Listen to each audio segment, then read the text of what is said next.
Shalom, shalom nos bien-aimés, nous sommes vraiment encore très ravis aujourd'hui d'être devant vous sur ce petit écran pour vous parler de la part du Seigneur, témoigner notre expérience, vous avertir que personne ne vous trompe, le monde est méchant, le monde est compliqué, le monde est plein de mauvaises choses. C'est pourquoi la Bible dit, n'aimez pas le monde. N'aimez pas le monde. Celui qui aime le monde, il expose sa vie. Mais celui qui aime le monde, il épargne sa vie. Voilà pourquoi la Bible dit, celui qui aime le monde, il devient ennemi de Dieu. Ce n'est pas moi qui le dis, c'est la parole de Dieu qui dit cela. Celui qui aime le monde, il est ennemi de Dieu. Mes chers amis, j'ai vécu des choses terribles. Ne pensez pas que je suis en train de blaguer. Chaque fois quand vous me voyez passer dans des émissions comme ça, j'expose ma vie. C'est toute une mission que le Seigneur m'a confiée. Aujourd'hui, je vais vous parler sur les signes. Je vous avais dit dans les émissions passées que Lucifer m'avait fait visiter ce royaume. Il m'a visité d'abord au premier ciel, là où il y avait la reine Béniti. Je vais vous montrer son pentacle tout à l'heure. Après, nous sommes allés au deuxième ciel, auprès de la reine du ciel. Et après, nous sommes descendus dans les profondeurs de la mer, auprès de la reine de la côte. Mais qu'est-ce que Lucifer m'avait dit? Lorsque nous sommes arrivés au ciel, premier ciel et deuxième ciel, Lucifer m'a dit que leurs églises sont ici sur la terre. Donc ils ont des religions sur cette terre. Et ces religions-là, ils ont des uniformes, ils ont des signes. Je vais faire d'abord la lecture d'un verset biblique que les gens lisent et passent sans faire attention. Et lorsque je vais lire, nous allons alors voir les pentacles là, parce que j'en ai sur les banderoles. Les caméramens, notre bien-aimé Ariel va nous aider à découvrir cela. Nous sommes dans le livre de Jérémie, chapitre 10, le deuxième verset. La Bible dit ceci. Ainsi parle l'Éternel. N'imitez pas la voix des nations et ne craignez pas les signes du ciel. Je souligne bien, ne craignez pas les signes du ciel. Car, parce que les nations les craignent. Parce que les nations les craignent. Ces signes-là, les gens les respectent. Et ces signes-là, les gens les portent sur leurs habits. Les signes-là, on les dépose sur les tables, dans des bureaux, sur les fenêtres, on les dépose dans des portes d'entrée. Il y a même les gens qui ont mis ça dans les églises. Et ils craignent ça, ils le respectent ça. Il y a d'autres qui portent ça sur des chapeaux, des képis, comme les papes, ils portent ça sur des chapeaux. Je vais encore faire une lecture. Psaume 58. Je vais lire le 4e verset. Les méchants sont pervertis dès les seins maternels. Les menteurs s'égarent au sortir du ventre de leur mère. Ces versets nous expliquent qu'il y a des gens qui s'égarent dès le ventre de leur mère, ils sont déjà égarés. Mais les menteurs, ils s'égarent au sortir du ventre, c'est-à-dire quand il est déjà sur la terre et il est en train de vivre dans ce monde, il accueille les comportements, les caractères des gens de ce monde. Mais les méchants dont on parle ici, c'est les esprits que Paul a dit, nous n'avons pas à lutter contre la chair et le sang, mais contre les esprits méchants dans les lieux célestes. Ces esprits méchants-là, ils quittent le ciel, ils viennent ici sur terre.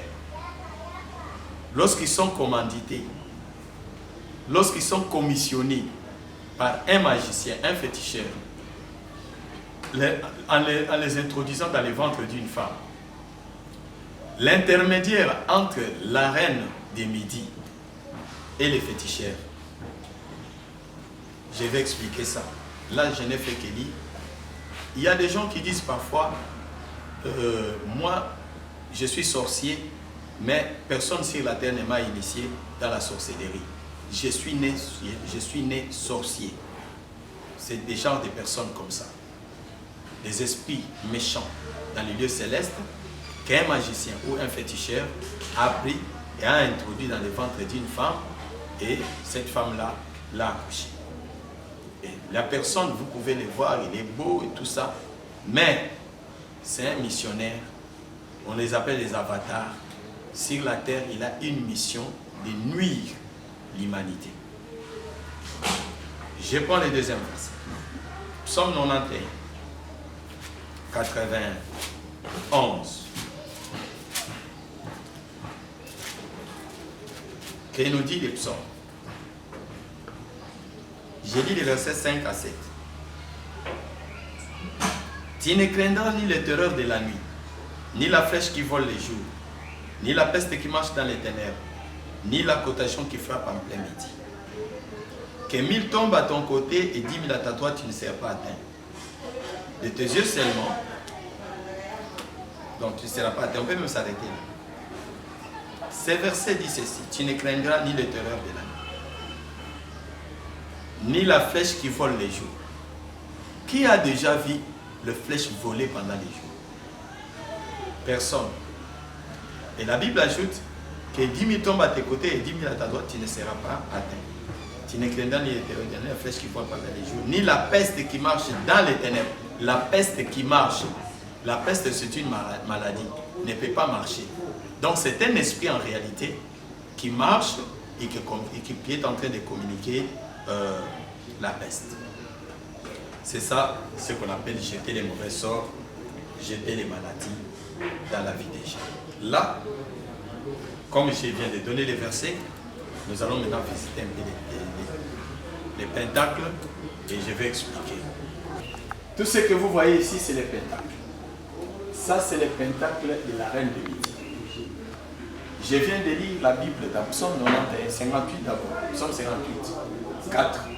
Les méchants sont pervertis dès les seins maternels, et les menteurs s'égarent au sortir des ventres d'Hermès. J'ai lu encore le Psaume 91 qui dit les flèches qui marchent dans les ténèbres, la contagion qui frappe en plein midi, même les flèches qui marchent pendant la journée. Mais nous sommes la journée, personne ne voit les flèches marcher. J'ai dit que ce sont des démons, ce sont des esprits qui marchent avec des maladies. Le rôle de cette femme, Lucifer m'avait dit, tu vois, il y a une main ici qui est soulevée au-dessus. C'est la main qui demande les secours. C'est une personne qui est sur la terre et qui demande les secours de la reine de Midi. Et la main ici, c'est la lettre de la reine de Midi qui accorde ce que la personne demande. Ça, c'est un pentacle encore dans un pentacle. C'est ce qui facilite la communication avec la reine de Midi. Mais ici, il y a des cercles que vous voyez avec des croix à l'intérieur. Les lignes que vous voyez, ce sont des trompes. C'est l'image des trompes. Et les cercles que vous voyez, c'est la représentation des ovaires qui a une marque de la croix. Pourquoi la marque de la croix? Cette marque de la croix, c'est justement le signe qui prouve que l'ovaire ici porte une malédiction. C'est une personne mais qui doit amener une malédiction sur la terre. Un enfant qui naît sur cette terre, il devient voleur. Il commence à tuer, assassiner les gens jusqu'à mourir voleur. Un enfant qui naît sorcier, il ensorcelle les gens, il ne se convertit pas et il meurt sorcier. Vous voyez, ce sont des missionnaires. De telles personnes, on peut les évangéliser de plusieurs manières, mais elles ne peuvent pas se convertir. C'est pourquoi la plupart des gens que nous voyons, on les prêche, ils ne se convertissent pas. Ils intoxiquent les gens pour ne pas aimer Dieu ni aller à l'église. Ce sont des missionnaires de Satan. Il ne faut pas les écouter. Et ici, cette reine, non seulement qu'elle donne, elle facilite la pénétration d'un esprit impur dans le ventre d'une femme qui ne met pas au monde, mais qui cherche des enfants auprès d'un féticheur ou auprès d'un magicien. Non seulement qu'elle fait ça, mais elle facilite aussi la propagation d'une maladie.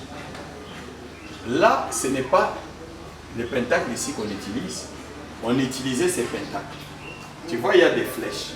C'est les flèches là qu'on a écrit dans le psaume 91. Même si tu marches dans les vallées, même si tu marches dans les ténèbres, tu ne craindras pas les terreurs et tu ne fuiras pas les flèches qui marchent en plein jour. Donc les flèches en question, c'est ça. Qu'est-ce que ces flèches ici font? Ça joue un rôle juste pour jeter les mauvais sorts.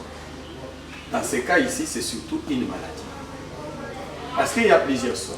On peut jeter les mauvais sorts à une femme pour qu'elle ne puisse pas avoir un mariage. C'est un mauvais sort. On peut jeter un mauvais sort à une personne pour qu'elle ne puisse pas terminer ses études. C'est un sort.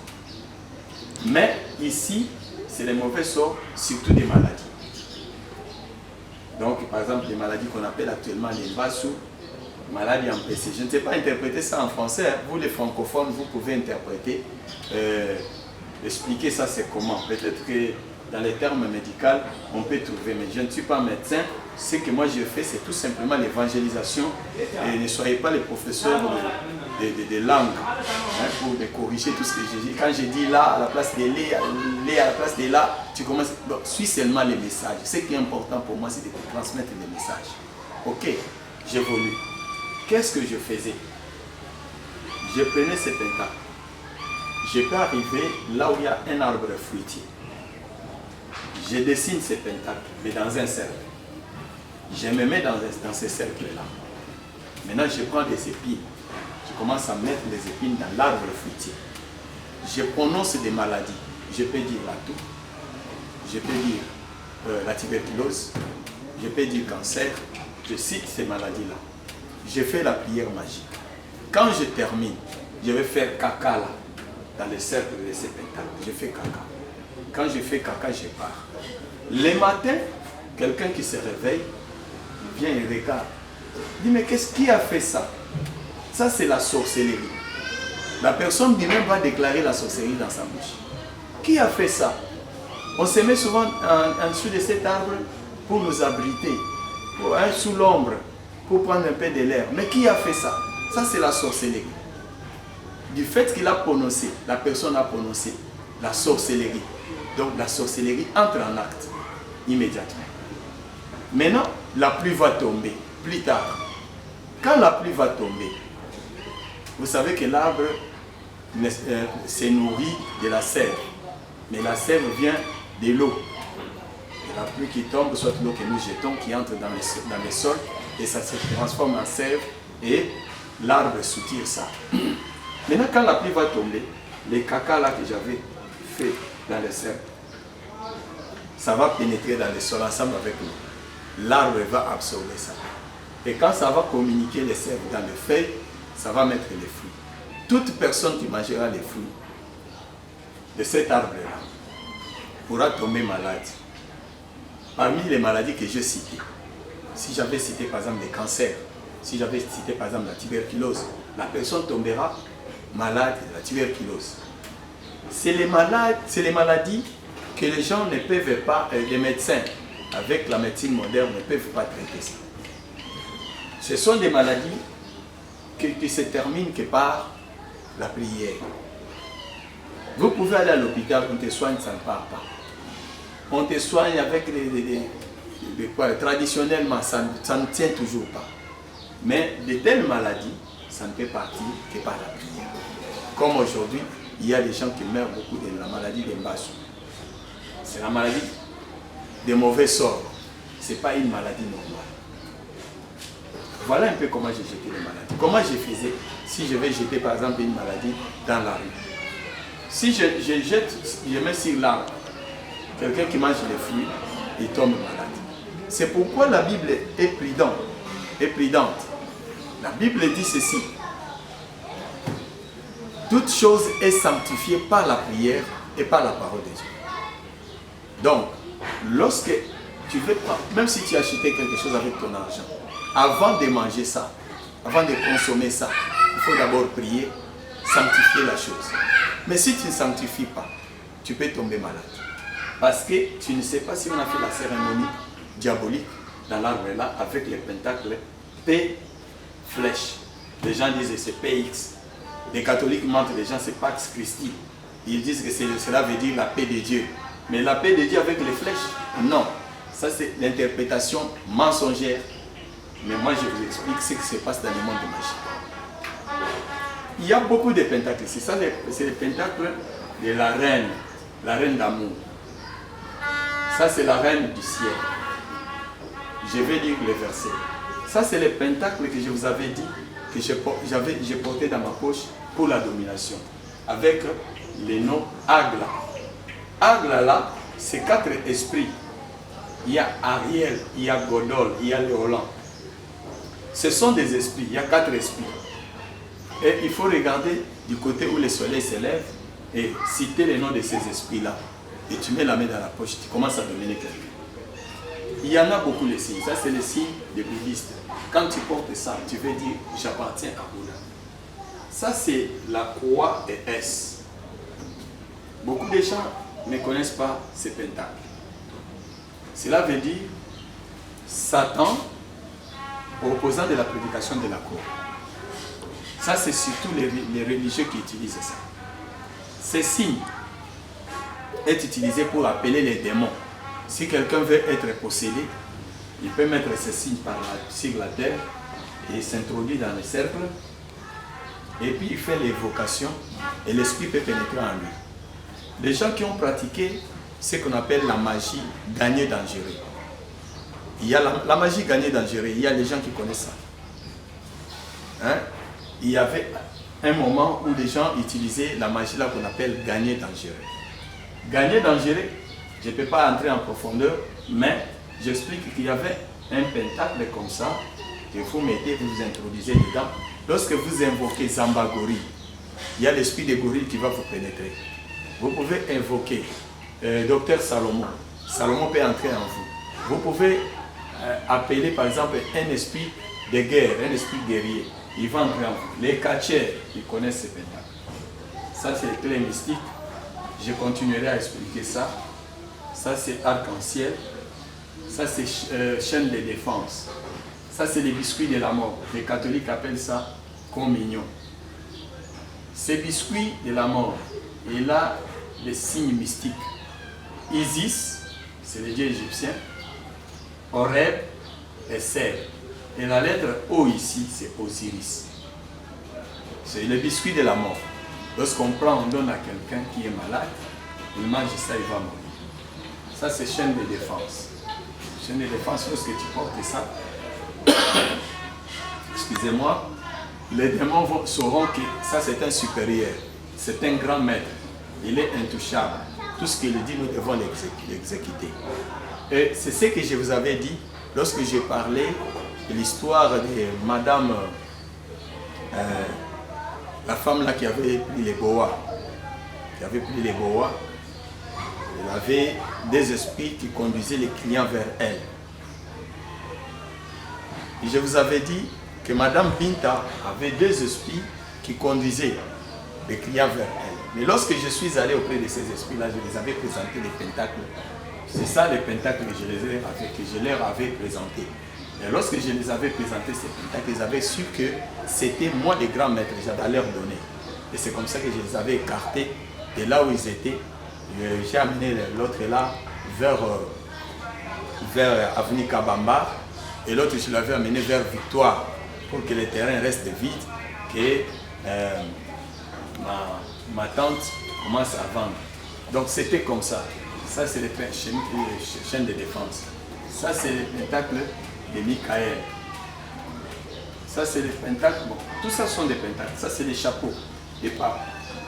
Il a aussi toujours les Isis, Horeb et Ser à la tête, les chapeaux des papes. Ça c'est le triangle mystique. Ça c'est le développement du 3e œil, et Kankar. Ça c'est les cordons magiques. Les cordons magiques servent à faire la communication, entrer en communication avec les esprits. Et ça, c'est le signe d'une église. Vous connaissez cette église. Moi, je ne cite pas les noms. Au Congo, il y en a beaucoup. Ils ont la lettre V. Les 5 esprits qui leur donnent des révélations. Au départ, ils étaient comme ça. Ils étaient comme ça. 1, 2, 3, 4, 5 étoiles. Ça. Ils avaient ça. Maintenant, quand j'ai commencé à témoigner, ils ont enlevé ça, ils ont mis ça. C'est ce qui règne actuellement. Ça, c'est le signe d'une église. Les sacrificateurs. Ça, c'est aussi le signe d'une église. La croix avec la Bible. Les néopolitiques. Néo-apostoliques, hein. J'ai dit néopolitique. Ça, c'est des chaînes aussi, des protections. C'est comme ça. C'est un signe mystique des francs-maçons. Les francs-maçons utilisent ce signe. C'est ça, mais c'est les chaînettes avec les médailles. C'est lui qui a dessiné, l'a mal dessiné parce qu'il a mis des points ici. C'était seulement les chaînettes. Mais ici encore, ça c'est les cornes italiens. Il y a des gens qui portent des chaînettes avec des cornes. C'est les cornes italiens. C'est le mysticisme aussi. Ça aussi c'est le mysticisme. Il y en a beaucoup, chers amis, je ne peux pas tout mettre. Ça c'est le signe de rose-croix. Ici, le dessinateur a oublié de mettre amorque ici. Ça c'est le signe de la rose-croix. La rose-croix, il y en a beaucoup. Il y a rose-croix Max Endel, il y a rose-croix amorque, il y a rose-croix d'or. Rose-croix Max Endel, c'est comme les catholiques. Rose-croix amorque, c'est un peu plus que ça, mais rose-croix d'or, c'est la rose-croix qui a beaucoup de sacrifices. Si tu es dans la rose-croix d'or, sachez-le très bien que tu vas sacrifier beaucoup de gens dans ta vie.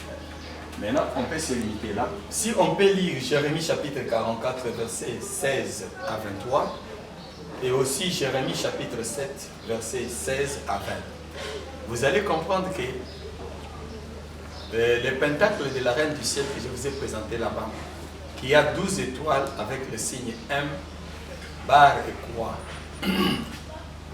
à l'intérieur. Les catholiques disent que c'est Marie.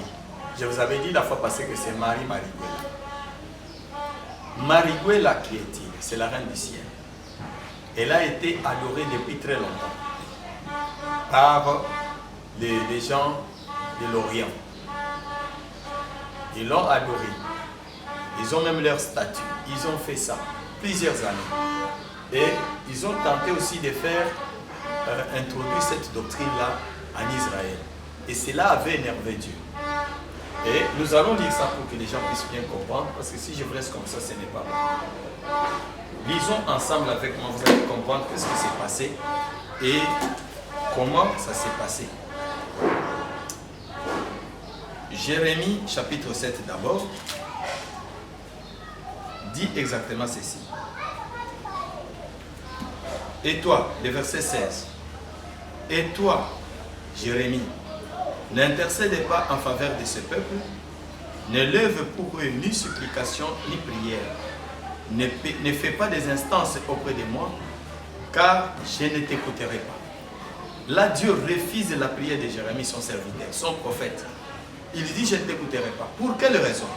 Il dit, toi, Jérémie, ne vois-tu pas ce qu'ils font dans les villes de Juda?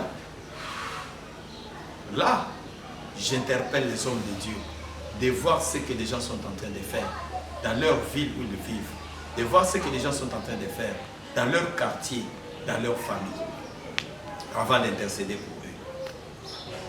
Ne vois-tu ce qu'ils font dans la ville de Juda et dans les rues de Jérusalem? Les enfants ramassent des bois, les pères allument le feu et les femmes périssent la pâte pour préparer des gâteaux à la reine du ciel et pour faire des libations à d'autres dieux, afin de mériter. Quand quelqu'un se place devant une statuette, soi-disant statue de Marie, n'est-ce pas là l'idolâtrie? N'est-ce pas ces pratiques ici? Lorsque vous allez donner les offrandes, vous dites que nous donnons l'offrande à Maman Marie. N'est-ce pas l'idolâtrie? Et Dieu accepte cela. Dieu n'accepte pas cela. Il le refuse. Dieu refuse la prière de Jérémie. Donc là, parfois, lorsque vous commettez des mauvaises choses, vous faites l'idolâtrie, vous commettez des péchés. La Bible dit que Dieu peut refuser la prière des hommes de Dieu. Vous nous demandez parfois, pasteur, priez pour moi, j'ai tel ou tel problème. J'ai tel ou tel problème. Mais commencez d'abord par arranger votre vie avec Dieu. Mets l'harmonie entre toi et avec Dieu. Et la prière que l'homme de Dieu fera sera efficace. Mais tu ne veux pas mettre l'harmonie entre toi et Dieu, mais tu demandes seulement à l'homme de Dieu de prier pour toi. Dieu lui dira, ne vois-tu pas ce qu'ils font? Voilà. Maintenant, Jérémie 44, qu'est-ce que la Bible dit? Jérémie 44,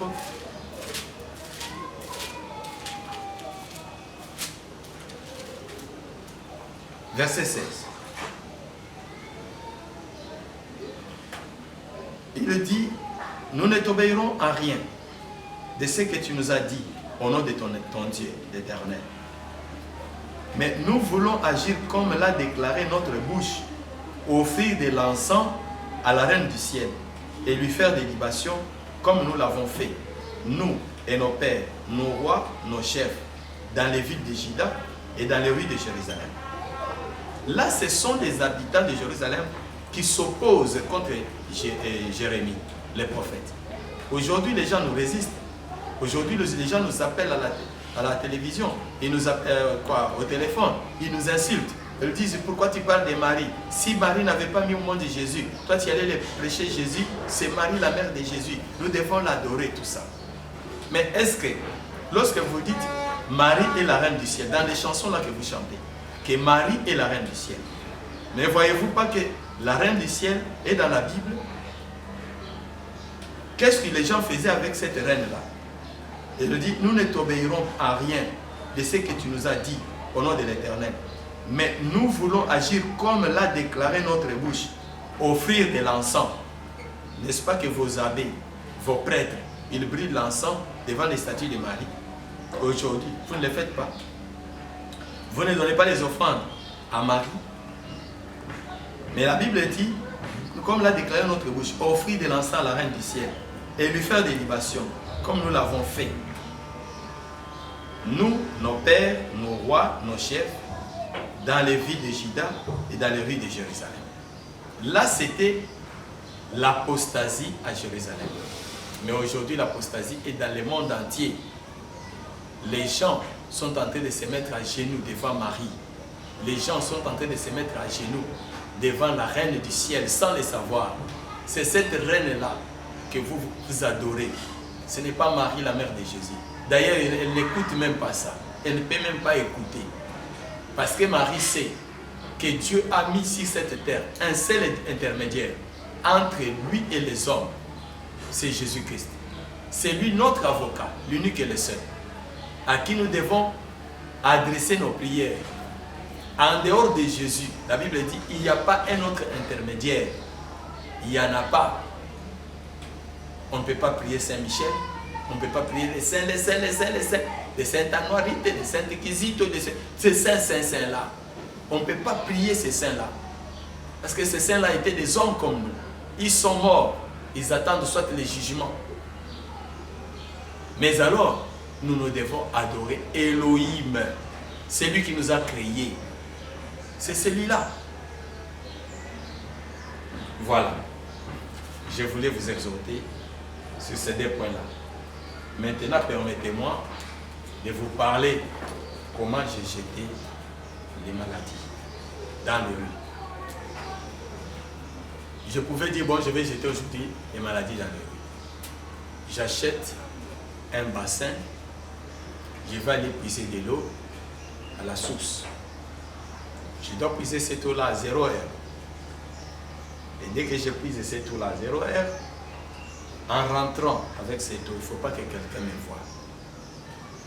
Il ne faut pas que quelqu'un me voie. Dès que j'arrive avec cette eau-là,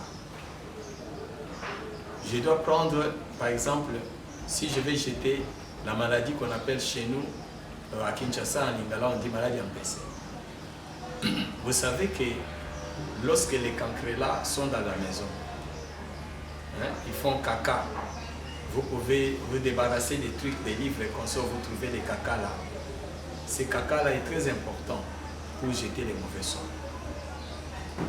Si par exemple vous allez dans une maison, vous trouvez là où les souris ont fait les caca. Les caca là c'est très nécessaire lorsque vous avez ça pour jeter les sorts. Même les poules. Donc tout ce qui est saleté, vous pouvez utiliser ça pour jeter les mauvais sorts. Maintenant, qu'est-ce que je vais faire? Je vais prendre par exemple les poudres. Il y a les poudres qu'on vend dans les milieux. On a écrit poudre d'envoûtement. Il y a les poudres qu'on a écrit désenvoûtement. Je vous explique. Moi, je prenais les poudres là d'envoûtement. Je mets dans l'eau. Je prends maintenant les caca, ça, les poules, des souris, surtout des chauves-souris, des cancrelats, je mets dans la bassine. Maintenant, je vais faire la prière magique. Lorsque je termine à faire cette prière, je dis bon, je vais jeter cette eau dans la rue. Toute personne, c'est là où je vais faire maintenant la conjuration. Toute personne qui passera là, qui a touché à la femme d'autrui, s'il passe par là, il piétine cette eau, il tombe de telle maladie. Qu'il soit atteint de telle maladie. Qu'il soit atteint de telle maladie. Si quelqu'un, par exemple, a volé l'argent d'autrui, on lui a demandé, il a refusé, et qu'il piétine ici, qu'il soit atteint de telle maladie. Je vais prononcer des maladies là.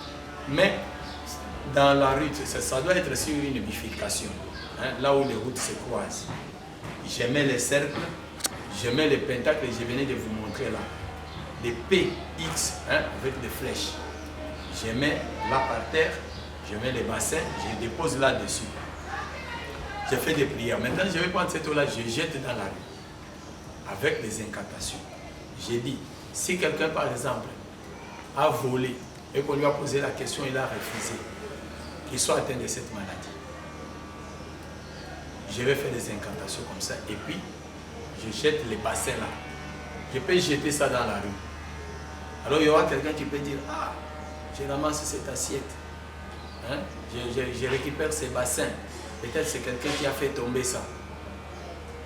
Vous prenez, vous allez avec ça. Donc, vous allez emmagasiner toutes ces maladies-là dans ta maison. C'est là où vous trouvez quelqu'un qui a ramassé quelque chose, il amène ça à la maison, il amène des maladies, il amène des blocages, il amène des envoûtements. Ne ramassez pas des choses inutilement dans la rue. Parce que vous ne savez pas, est-ce que c'est quelqu'un qui a jeté ça parce qu'il a travaillé ça mystiquement, ou bien c'est réellement quelqu'un qui a fait tomber. Quelqu'un peut faire tomber quelque chose, on ne refuse pas, ça arrive. Mais tu vois vraiment un bassin là propre qui tombe et quelqu'un qui abandonne ça, il part. Non. Il fait tomber ça même si il était sur l'engin ou sur un camion. Il va descendre pour chercher ça et puis continuer le chemin. C'est toujours comme ça. C'est comme ça que j'ai jeté les mauvais sorts. Il y a les gens aujourd'hui qui souffrent des maladies chroniques, mais ce sont des mauvais sorts qu'on a jetés. De telles maladies, je le disais, ce sont des maladies qui ne peuvent pas se guérir avec les produits de la pharmacie. Non. Voilà pourquoi je donne la raison à la Bible. La Bible a toujours eu raison en toutes choses. Qu'est-ce que Jacques dit? Quelqu'un est-il malade? Qu'il appelle les anciens de l'Église. Excusez-moi. Qu'il appelle les anciens de l'Église. Et ceux-ci, ils prieront pour les malades. Ils imposeront les mains, ils lui donneront l'huile. La prière faite avec foi sauvera les malades. Et s'il a même commis les péchés, il lui sera pardonné. Quelqu'un est-il dans la souffrance? Qu'il prie. Tu vois que la Bible est très claire. Pourquoi? Parce que Dieu sait que lorsqu'on a jeté un mauvais sort sur quelqu'un, des sorts de maladie par exemple, et même si tu es allé à l'hôpital, on peut te faire des examens, on ne trouve pas la maladie. On t'examine, on ne trouve pas la maladie. On te soigne, il n'y a pas de solution. parce que c'est un mauvais sort. Mais des genres de maladies comme ça peut quitter le corps d'une personne que par une prière. Voilà, je profite de l'occasion pour prier pour ceux qui sont malades. Ils ont souffert pendant longtemps, mais ils n'ont pas trouvé la solution. Si tu es malade, tu prends tes deux mains, tu peux aussi t'apporter. Moi, je prie pour toi. Éternel Dieu Tout-Puissant, je te supplie, toi, Jéhovah Rapha, le grand médecin qui guérit toute maladie et toute infirmité, je te supplie de guérir mon frère, ma soeur, qui est malade. Ça fait longtemps qu'il est en train de souffrir. Il a eu le traitement, il n'y a pas eu de solution. Toi, la source de la bénédiction.